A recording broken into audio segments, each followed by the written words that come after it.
ಯಾರು ಬೆಕ್ಕಿಗೆ ಗಂಟೆ ಕಟ್ಟುತ್ತಾರೆ? ಒಮ್ಮೆ ಕಿರಾಣಿ ಅಂಗಡಿಯಲ್ಲಿ ಹೆಚ್ಚಿನ ಸಂಖ್ಯೆಯ ಇಲಿಗಳು ವಾಸಿಸುತ್ತಿದ್ದವು. ಅಂಗಡಿಯಲ್ಲಿ ಇಟ್ಟಿದ್ದ ತಾಜಾ, ರುಚಿಯಾದ ಗೋಧಿ, ಅಕ್ಕಿ, ಬ್ರೆಡ್, ಚೀಸ್ ಮತ್ತು ಬಿಸ್ಕತ್ತುಗಳನ್ನು ಅವರು ತಿನ್ನುತ್ತಿದ್ದರು. ಅವರು ಉತ್ತಮ ಸಮಯವನ್ನು ಕಳೆಯುತ್ತಿದ್ದರು ಮತ್ತು ಸುಲಭವಾಗಿ ಆರಾಮದಾಯಕ ಜೀವನವನ್ನು ನಡೆಸುತ್ತಿದ್ದರು. ದಿನದಿಂದ ದಿನಕ್ಕೆ ದಪ್ಪವಾಗುತ್ತಿದ್ದರು. ಆದರೆ ಕಿರಾಣಿ ವ್ಯಾಪಾರಿಯು ಇಲಿಗಳಿಂದ ತನ್ನ ಸ್ಟಾಕ್ಗೆ ಹಾನಿಯಾದ ಕಾರಣ ತಾನು ಅನುಭವಿಸುತ್ತಿರುವ ನಷ್ಟದ ಬಗ್ಗೆ ಕಳವಳ ವ್ಯಕ್ತಪಡಿಸಿದನು. ಆದ್ದರಿಂದ ಅವರು ಪರಿಹಾರವನ್ನು ಯೋಚಿಸಿದರು ಮತ್ತು ಅವರ ಅಂಗಡಿಯಲ್ಲಿ ಇಡಲು ದೊಡ್ಡ ದಪ್ಪ ಬೆಕ್ಕನ್ನು ಖರೀದಿಸಿದರು. ಆ ದಿನದಿಂದ ಬೆಕ್ಕು ಪ್ರತಿದಿನ ಇಲಿಗಳನ್ನು ಹಿಡಿಯಲು ಪ್ರಾರಂಭಿಸಿತು. ಇಲಿಗಳು ತಮ್ಮ ರಂಧ್ರಗಳಿಂದ ಹೊರಬರಲು ಸಹ ಭಯಭೀತರಾಗಿದ್ದವು. ಅವರು ಇನ್ನು ಮುಂದೆ ಆಹಾರವನ್ನು ತಲುಪಲು ಸಾಧ್ಯವಾಗಲಿಲ್ಲ. ಇದು ಅವರ ಆತಂಕಕ್ಕೆ ದೊಡ್ಡ ಕಾರಣವಾಗಿತ್ತು. ಈ ಸಮಸ್ಯೆಯನ್ನು ಚರ್ಚಿಸಲು ಅಂಗಡಿಯಲ್ಲಿನ ಎಲ್ಲಾ ಇಲಿಗಳ ಸಭೆಯನ್ನು ಕರೆಯಲು ಅವರು ನಿರ್ಧರಿಸಿದರು.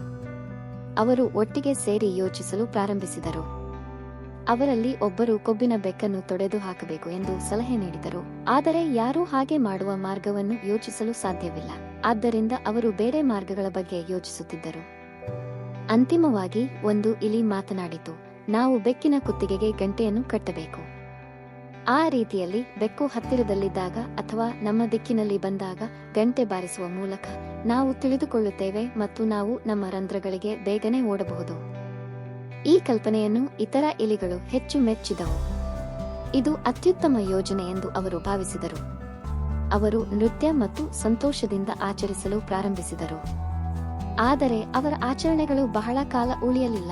ಹಳೆಯ ಮತ್ತು ಅನುಭವಿ ಇಲಿಯು ಹೇಳಿತು, ಮೂರ್ಖರೇ, ಆಚರಿಸುವುದನ್ನು ನಿಲ್ಲಿಸಿ ಮತ್ತು ಮೊದಲು ಹೇಳಿ, ಬೆಕ್ಕಿಗೆ ಯಾರು ಗಂಟೆ ಕಟ್ಟುತ್ತಾರೆ? ಈ ಪ್ರಶ್ನೆಗೆ ಯಾವ ಇಲಿಗಳಿಗೂ ಉತ್ತರವಿರಲಿಲ್ಲ. ಅವರು ತಮ್ಮ ತೋರಿಕೆಯಲ್ಲಿ ಪರಿಪೂರ್ಣ ಯೋಜನೆಯಲ್ಲಿ ಈ ಪ್ರಮುಖ ಸಮಸ್ಯೆಯ ಬಗ್ಗೆ ಯೋಚಿಸಿರಲಿಲ್ಲ. ಇದಕ್ಕಾಗಿಯೇ ಯೋಜನೆಯನ್ನು ಮಾಡುವುದು ಒಂದು ವಿಷಯ, ಆದರೆ ಅದನ್ನು ಕಾರ್ಯಗತಗೊಳಿಸುವುದು ಸಂಪೂರ್ಣವಾಗಿ ವಿಭಿನ್ನವಾದ ವಿಷಯ ಎಂದು ಹೇಳಲಾಗುತ್ತದೆ.